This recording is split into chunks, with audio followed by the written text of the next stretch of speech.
In today's video, I'm going to teach you Figma Grid Tutorial 2026. How to use Figma Grid. Responsive design with grids will set up a clean, responsive grid so your designs align beautifully and scale across devices. Grids give you predictable spacing, consistent rhythm, and a simple way to make fast layout decisions without guessing. Start by heading to figma.com and creating a new design file. If you're opening Figma in the browser, make sure you're signed in and on a fresh canvas. You can keep things untitled for now. The important part is getting a blank space to work in so the grid applies clearly. Next, look toward the toolbar at the bottom and choose the frame tool. Click and drag to draw a frame on the canvas. Frames act like containers for your layouts. They're what you'll attach grids to. So choose a size that represents your target device or draw a custom rectangle that fits your needs. If you plan to design for desktop, a wider frame is great. For mobile, start narrower.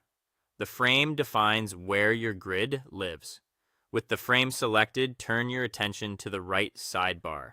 Find the layout section and add a layout grid. This is where you'll control the structure of your design. You should immediately see guidelines overlay the frame, which means the grid is active and ready to customize. Under Flow, switch the grid type to columns.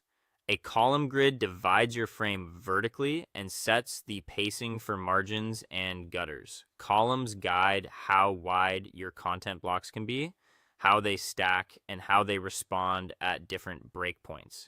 If you've ever struggled to keep text blocks, cards, and images evenly aligned, columns solve that. Now go to resizing and change the numbers to 12 by 12. This sets up a classic 12 column system paired with 12 rows, giving you a balanced vertical and horizontal rhythm. 12 columns are popular because they split easily into halves, thirds, and quarters, which makes responsive decisions straightforward. While you're there, adjust the gap between rows and columns to your liking. The gap is your gutter, the breathing room between elements. So pick a value that suits your typographic scale and spacing style. If your layout feels tight, increase the gutter. If it feels too airy, bring it down. You can also fine-tune margins to control edge spacing so content doesn't hug the frame's borders.